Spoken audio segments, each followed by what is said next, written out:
Hello students, welcome to the channel. तो जैसा कि आप सभी को पता है कि हमने स्टार्ट किया हुआ है क्लास 11th अकाउंटेंसी का chapter number 1 introduction to accounting, और इसमें हमने ऑलरेडी 4 लेक्चर्स कवर कर लिए हैं। आई होप वो सभी लेक्चर्स आप सभी ने बहुत अच्छी तरह देखे और समझ लिए हैं। आज हम स्टार्ट करने वाले हैं एक न्यू और बहुत ही easy topic, role of accounting in business. देखिए, अब तक हमने जितने भी लेक्चर्स पढ़े उसमें हम ये देख चुके हैं कि भाई अकाउंटिंग क्या है, इसके बेनिफिट्स क्या हैं, इसके एडवांटेजेस क्या हैं, है ना।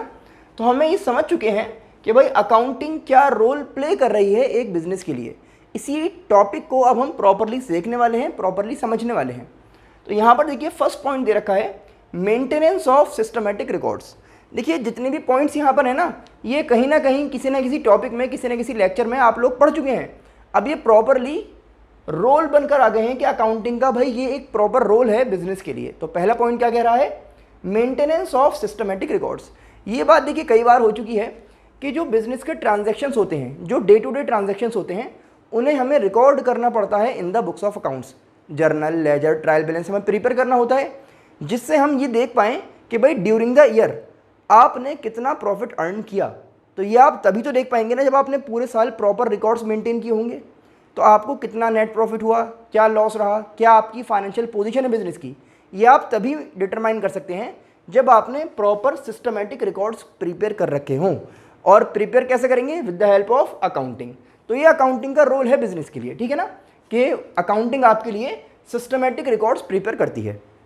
नेक्स्ट पॉइंट समझते हैं भाई, असिस्टेंस टू मैनेजमेंट। ये भी आप देख चुके हैं कि अकाउंटिंग का एक ये भी रोल है कि अकाउंटिंग जो है हेल्प करती है मैनेजमेंट की इन टेकिंग डिसीजंस। जो इंपॉर्टेंट डिसीजंस होते हैं वो मैनेजमेंट तभी ले पाएगा जब उसके पास time to time proper accounting की इन्फॉर्मेशन पहुंचती रहे। और अकाउंटिंग की इन्फॉर्मेशन कब पहुंचेगी टाइम टू टाइम, जब आप प्रॉपर मेंटेन कर रहे होंगे सारे रिकॉर्ड्स को। तो सब चीज़ें एक दूसरे से कनेक्टेड हैं, क्योंकि हम बात कर रहे हैं अकाउंटिंग की। तो अकाउंटिंग का क्या रोल हो गया कि वो मैनेजमेंट की हेल्प कर रही है in taking rational decisions. Rational decision कौन से होते हैं, जो आपको सारी चीज़ सोच समझ के ध्यान से अपने फ़ायदे के लिए जो डिसीजन आप ले रहे हैं उनको आप कहेंगे रैशनल डिसीजन, ठीक है ना। फिर आप देखेंगे third point, facilitates comparative study. Comparative study को पॉसिबल कौन करवा रहा है आपको, अकाउंटिंग। जैसे हमने पहले भी आपको बताया था कि आप अगर अपनी फाइनेंशियल पोजीशन को कंपेयर करना चाहते हैं अपने कॉम्पिटिटर से, तो ये आपके यहाँ पर रिकॉर्ड्स लिखे हुए हैं, ये आपके कॉम्पिटिटर के रिकॉर्ड्स यहाँ पर हैं। आप इनको कंपेयर कर सकते हैं बहुत आराम से, और आप देख सकते हैं कि भाई किसकी पोजीशन कैसी चल रही है। इसी तरह से आप ये भी कर सकते हैं कि भाई सपोज ये आपके करंट ईयर के रिकॉर्ड्स हैं और ये आपके प्रीवियस ईयर के रिकॉर्ड्स हैं। आप इनको भी आपस में कंपेयर करके देख सकते हैं, ठीक है ना, ये देखने के लिए कि ड्यूरिंग दिस पीरियड आपने कितना प्रोग्रेस किया। तो कंपैरिजन पॉसिबल हो पाता है क्योंकि आप अकाउंटिंग कर रहे हैं। नेक्स्ट आप देखते हैं अकाउंटिंग का रोल कि इट फैसिलिटेट्स लोन्स। लोन्स को फैसिलिटेट कर रहा है, यानी कि लोन जो है आसानी से मिल जाता है एक बिजनेस ऑर्गेनाइजेशन को, एक कंपनी को, जब उसके पास प्रॉपर रिकॉर्ड्स मेंटेन होते हैं अपनी इनकम के। भाई आप लोन लेने गए किसी बैंक में या किसी भी फाइनेंशियल इंस्टीट्यूशन में, और आपने उनसे कहा कि भाई मुझे जो है इतने रुपए चाहिए, तो वो कहेंगे ठीक है भाई पैसा आपको मिल जाएगा, लेकिन आप इस बात का प्रूफ दीजिए कि आप हमारा पैसा टाइम पर वापस कर देंगे। तो आप क्या प्रूफ देंगे उनको, तो यही जो अकाउंटिंग इन्फॉर्मेशन है, ये जो अकाउंटिंग के रिकॉर्ड्स आपने मेंटेन किए हुए हैं, यही आपके लिए वहाँ पर एज अ प्रूफ काम करेंगे कि हाँ भाई इनकी इनकम जो है इतनी है कि ये आपका पैसा गिवन टाइम में वापस कर देंगे। तो आपको लोन आराम से मिल जाएगा, ठीक है ना। नेक्स्ट देखते हैं भाई, फिफ्थ पॉइंट यहाँ पर है facilitate sale of business. Sale of business में किस तरह हेल्प कर रही है अकाउंटिंग, ये हमने बात की थी कि अकाउंटिंग जब आप कर रहे हैं तो आपके पास प्रॉपर सारे एसेट्स का रिकॉर्ड है और सारी लाइबिलिटीज़ का रिकॉर्ड भी है। और ये दोनों चीज़ें जब आप किसी को दे रहे हैं तो इससे आपके बिजनेस का क्या प्राइस होना चाहिए वो डिटरमाइन करने में आसानी होती है। समझते हैं देखिए इस चीज़ को भी। सपोज़ कीजिए आपके पास जो एसेट्स हैं, एसेट्स क्या थे, बिजनेस की जो सारी प्रॉपर्टी है ना, लैंड हो गई, बिल्डिंग हो गई, मशीनरी हो गई, ठीक है ना। ये सभी चीज़ें बिजनेस के एसेट्स कहलाते हैं। तो हम ये मान लेते हैं सपोज कि ये सारी चीज़ें मिलाकर अगर 100 रुपीज़ की हैं, कितने की हैं, इनकी वैल्यू 100 रुपये है। और जो हमारी लाइबिलिटीज़ हैं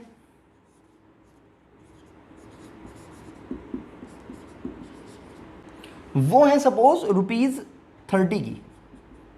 तो 30 रुपीज़ की आपके पास लाइबिलिटीज़ हैं।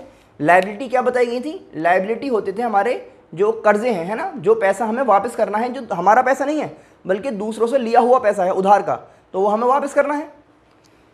तो अब आपको ये देखना है कि आपने पूरा बिजनेस किसी को सेल आउट किया अपना, तो एसेट्स भी उसके और अब लाइबिलिटी भी उसकी, अब वो पे करेगा। तो अब आप ये सोचिए भाई कि जब आप अपने एसेट्स भी उसको दे रहे हैं और लाइबिलिटी भी दे रहे हैं तो वो आपको कितने रुपए देगा, ये निकालना चाह रहे हैं आप, है ना।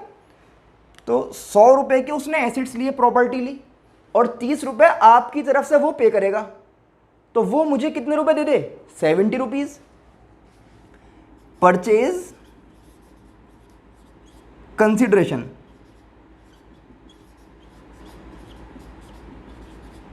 परचेज कंसिडरेशन का मतलब मुझे कितना पैसा मिलना चाहिए अपना बिजनेस बेचने के बदले में। कैसे निकालते हैं? एसेट्स माइनस लाइबिलिटी करके, यानी कि 100 माइनस 30। तो मुझे जो है 70 रुपीज़ कम से कम मिलने चाहिए अपने बिजनेस के। तो अगर 70 से कम मिले इसका मतलब मुझे बिजनेस को सेल करने के बाद लॉस हुआ, और अगर 70 से ज़्यादा मिल गए तो इसका मतलब मेरे बिजनेस की जो इस टाइम वैल्यू थी उससे ज़्यादा मुझे मिल गया, तो उसको मैं गेन या प्रॉफिट कहूँगा, ठीक है ना। तो इतनी बात आई होप समझ में आ गई होगी कि ये जो पॉइंट था फैसिलिटेट सेल ऑफ बिजनेस, ये क्यों कहा जा रहा है कि अकाउंटिंग जब आप कर रहे हैं तो आपने प्रॉपर रिकॉर्ड मेंटेन किए हुए हैं और आपको पता है कि आपके एसेट्स की वैल्यू कितनी है और लाइबिलिटीज़ की वैल्यू कितनी है। और अब जब आप बिजनेस को सेल करने वाले हैं तो आप निकालेंगे कि भाई मुझे कम से कम कितना अमाउंट मिले, जिसको हम क्या कह रहे हैं, परचेज प्राइस या फिर परचेज कंसिडरेशन। तो 70 रुपये कम से कम मुझे चाहिए, ठीक है ना। फिर आगे चलते हैं, देखिए 6 पॉइंट। तो नेक्स्ट पॉइंट है हमारे पास facilitates settlement of tax liabilities. देखिए ये वाला पॉइंट भी हम पहले देख चुके हैं कि अकाउंटिंग का ये रोल है कि वो गवर्नमेंट के सामने एज अ प्रूफ ये बता रही है कि आपकी इनकम इतनी है, क्योंकि गवर्नमेंट आप पर ऐसे यकीन नहीं करेगी जब तक उसके पास कोई प्रूफ ना हो। तो प्रूफ क्या है? ये आपके जो अकाउंटिंग रिकॉर्ड्स हैं यही आपके लिए एज अ प्रूफ काम करेंगे कि पूरे साल में इन्होंने इतना कमाया, इतना खर्च हुआ और ये इनकी इनकम है। तो जो इनकम है उस पर आपको क्योंकि टैक्स देना है, तो टैक्स तभी आप दे पाएंगे जब प्रॉपर आप इनकम शो कर पाएंगे गवर्नमेंट को, ठीक है ना। तो गवर्नमेंट के सामने एज अ प्रूफ काम करेगी आपके लिए, ताकि आप आराम से टैक्स पे कर पाएं,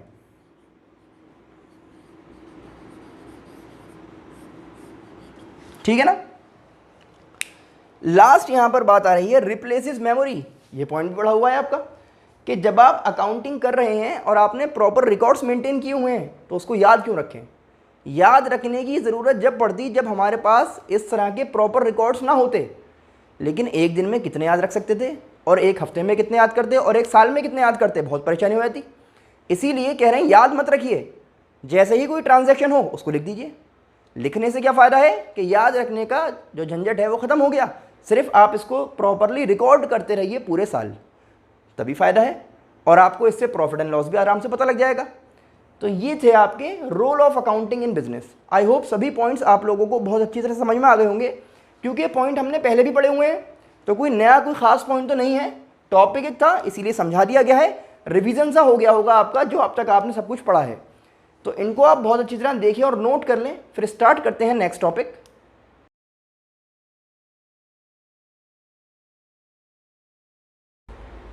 तो चलिए स्टार्ट करते हैं नेक्स्ट टॉपिक, अकाउंटिंग प्रोसेस। बहुत ही आसान टॉपिक है, जहां से चैप्टर शुरू हुआ था दोबारा वहीं पहुंच गए हैं।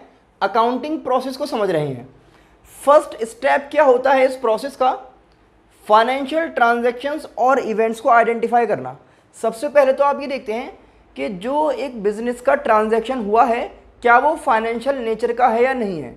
फाइनेंशियल नेचर का मतलब क्या इसको आप मेज़र कर सकते हैं इन टर्म्स ऑफ मनी या फिर नहीं कर सकते।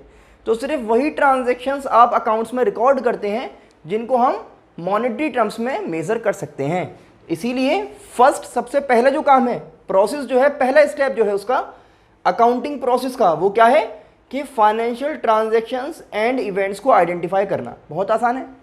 उसके बाद आगे चल रहे हैं, जो आपने आइडेंटिफाई किया है कि हाँ भाई ये एक पर्टिकुलर बिजनेस ट्रांजैक्शन जो है ये फाइनेंशियल नेचर का है, तो अब आपको इसको रिकॉर्ड करना होता है जर्नल में। तो सेकंड स्टेप क्या आ गया, रिकॉर्डिंग। तो recording of financial transactions into journal. Journal के साथ साथ ही आपको हमने नाम बताए थे कुछ बुक्स के, cash book, purchase book, sales book, sales return book और परचेज रिटर्न बुक्स। ये डिफरेंट बुक्स होती हैं जो जर्नल से प्रिपेयर की जाती हैं, ठीक है ना। उसके बाद हमने समझा था कि भाई जो हमने चीज़ों को रिकॉर्ड किया है जर्नल में वो डेली बेसिस पे है, और एक जर्नल जब आप साल के एंड में उसको देखेंगे तो इतनी मोटी हो जाएगी, तो उसमें किसी पर्टिकुलर पर्सन का अगर आपको अकाउंट चेक करना है तो बड़ी मुश्किल वाली बात हो जाएगी। तो इसीलिए हम क्या कर रहे थे कि ग्रुप्स बनाकर और जो सेम पर्सन के जो ट्रांजैक्शंस हैं उनको आप एक एक पेज पर लिख रहे थे आसानी के लिए। इसको हमने कहा था क्लासिफाई करना, और कहाँ पर लिख रहे थे हम उनको, लेजर्स में। समझाया था ना मैंने आपको कि ये आप जो है जर्नल बना रहे हैं पूरे साल के 365 दिन, ये आपने जर्नल बना ली, लेकिन इसमें जो ट्रांजैक्शन लिखे हुए हैं वो बहुत सारे हैं, क्योंकि जर्नल अपने आप में इतनी मोटी बुक हो चुकी है। अब आपको अगर मिस्टर XYZ का किसी पर्टिकुलर पर्सन का अकाउंट चेक करना है कि किसका कितना बैलेंस ड्यू है, तो कैसे देखेंगे। तो आप क्या कर रहे हैं, रेगुलरली जितने भी यहाँ पर मिस्टर X के ट्रांजैक्शंस हैं उनको आप उठाते हैं और लिख देते हैं एक नई बुक में या फिर एक नए पेज पर जहाँ पर हेडिंग पड़ी हुई है मिस्टर X, और सिर्फ ये जो 5 ट्रांजैक्शन आपको मिले इतने सारे में से सिर्फ ये 5 किसके हैं, मिस्टर X के। तो इससे आप इजीली देख पाएंगे कि भाई मिस्टर X के ऊपर कितना अमाउंट ड्यू हो रहा है। तो ये कब पॉसिबल है, जब आप जितने भी इसमें डिफरेंट लोगों के अकाउंट बने हुए हैं, जितने डिफरेंट लोगों के नाम यहाँ पर आए हैं, उनको आप एक एक करके बाहर निकालते जाएं और सेपरेट पेजेस पर लिखते जाएं जिनको आपने नाम दिया है लेजर्स का। इसको हमने कहा था क्लासीफाई करना, ठीक है। उसके बाद क्या करता भाई, क्लासीफाई करने के बाद अभी तक हमें ये थोड़ी पता लगा है कि भाई हमारा जो जितना अभी तक काम हुआ है वो सही है या नहीं है, तो हम अब उसको समराइज़ करके एक जगह लेकर आ रहे हैं चेक करने के लिए। तो जो आपने लेजर्स बनाई हैं वहाँ से इन्फॉर्मेशन आप उठाते हैं और उसकी समरी यानी कि जो इतनी सारी लेजर्स हैं उनके सिर्फ नाम होते हैं, उनको उठाकर लाते हैं और ट्रायल बैलेंस में लिख देते हैं। इसको हमने आपको समझाया था कि ट्रायल बैलेंस क्या है, ये एक टूल है to check the accuracy of accounts. इस तरह से प्रिपेयर किया जाता है। इसमें 2 साइड होती हैं, डेबिट और क्रेडिट करके। जितने भी, जैसे यहाँ पर भाई मिस्टर X है, ऐसी कोई मिस्टर Y होंगे, कोई मिस्टर Z है, तो जितनी भी लेजर्स बनी हैं उन सभी लेजर्स में जितने नाम हैं उसको आप यहाँ पर लिखते हैं, और उसके बाद उनके कुछ बैलेंसेस होते हैं। जब आप पढ़ाई करेंगे इंशाल्लाह आगे तो और समझ में आएगा अच्छी तरह से, किसी का डेबिट में आएगा, किसी का क्रेडिट में, किसी का डेबिट में, और फाइनली इसका जो टोटल है वो मैच होना चाहिए, ठीक है ना। तो इस ट्रायल बैलेंस को प्रिपेयर करके हमें ये पता लगता है कि अब तक हमने जितना काम किया है यानी कि जर्नल बनाई है और जो लेजर्स बनाई हैं वो सही हैं, क्योंकि टोटल बराबर आ रहा है। लेकिन अभी हमें ये थोड़ी पता लगा है कि भाई हमारे जो बिज़नेस है उसका प्रॉफिट कितना हुआ है पूरे साल मेहनत करने के बाद, क्योंकि भाई जब आप बिज़नेस कर रहे हैं तो मेन मोटिव क्या है, टू अर्न प्रॉफिट। उसके बाद इसी समरी की फॉर्म में यानी कि सिर्फ 1 से 1.5 पेज में आपको ये पता लग जाएगा कि पूरे साल में हमने जो कुछ किया उसमें कितना प्रॉफिट निकला। तो ये भी समराइज्ड वे में आपको पता लग जाएगा जब आप प्रिपेयर करेंगे trading and profit and loss account. और उसके बाद हमने बात की थी बैलेंस शीट की। बैलेंस शीट भी एक समरी है जो पूरे साल में आपके पास जितने भी एसेट्स और लायबिलिटीज़ हैं उनका रिकॉर्ड रखती है। तो इसको हम क्या कहते हैं, बैलेंस शीट, ठीक है ना। उसके बाद आपने क्या किया भाई, समराइज कर लिया। अब आप आ रहे हैं नेक्स्ट स्टेप पर, analysis and interpretation of records. जो फाइनेंशियल डेटा आपके पास आया है इतनी मेहनत करने के बाद, तो आप इस वाले स्टेप पर आप क्या कर रहे हैं, उस इंफॉर्मेशन को एनालाइज कर रहे हैं, उस डेटा को आप एनालाइज कर रहे हैं, उसको समझ रहे हैं, और उसमें आप ये देखना चाहते हैं कि मेरा बिजनेस जो है वो कैसा परफॉर्म कर रहा है। डिफरेंट टाइप के यहाँ पर आप एक्टिविटी परफॉर्म करते हैं जो इंशाल्लाह 12th क्लास के सिलेबस में आपका है, वहाँ पर आपको पढ़ना है। एक नाम उसमें है रेशियो एनालिसिस। थोड़ा सा वर्ड मैच भी हो गया यहाँ पर आपके लिए। रेशियो एनालिसिस क्या हेल्प करता है आपको कि सपोज भाई प्रॉफिट है और एक्सपेंसेस हैं, तो आपको रेशियो निकाल के दिखाएगा कि आपका इस साल प्रॉफिट इतना हुआ है और एक्सपेंसेस इतने हैं। तो सपोज 20% प्रॉफिट हुआ है, तो इससे कुछ वैल्यूएबल चीज़ आपको मिलेगी। और आप देखेंगे प्रीवियस ईयर में 15% प्रॉफिट था, तो आप देखेंगे यार 5% बढ़ गया। तो आपको समझना चाह रहे हैं इससे, है ना। तो आप क्या कर रहे हैं, इसको एनालाइज कर रहे हैं और इंटरप्रेट कर रहे हैं। ऐसे ही 2-4 चैप्टर उसमें है। 12th क्लास का सिलेबस है इंशाल्लाह पूरा। जब आप लोग 12th में आएंगे तो उसमें आपको पढ़ने का मौका मिलेगा। किसी का दिल हो अगर अभी थोड़ा सा देखने का कि भाई क्या होता है इसमें, तो कोई ना कोई प्लेलिस्ट ज़रूर आपको मिल जाएगी हमारे चैनल पर, उसमें आप देख सकते हैं रेशियो एनालिसिस में क्या होता है। लास्ट में यहाँ से जो भी इंफॉर्मेशन मिली, जैसे अभी से क्या पता लगा था कि भाई 5% से मेरा प्रॉफिट जो है वो इंक्रीज़ हो गया। अब ये अकाउंटेंट है, जो मैनेजर है, ये इस इंफॉर्मेशन को अपने पास रखेगा नहीं, भाई ये क्या करेगा, उस इंफॉर्मेशन को कम्युनिकेट कर देगा टू द रिस्पेक्टिव यूज़र्स। जो भी यूज़र्स हैं उस अकाउंटिंग इन्फॉर्मेशन के, जिनके काम में ये इन्फॉर्मेशन आ सकती है, उनको ये ट्रांसफ़र कर देगा, कम्युनिकेट कर देगा और दे देगा। कहेगा भाई देखो इस साल हमने जो कुछ किया उससे मैंने ये रिज़ल्ट निकाला है, अब आप लोग अपने डिसीजन मेकिंग के लिए इस इंफॉर्मेशन को यूज़ कर सकते हैं। डिफरेंट यूज़र्स होते हैं, अभी तक ये टॉपिक शुरू नहीं हो पाया है।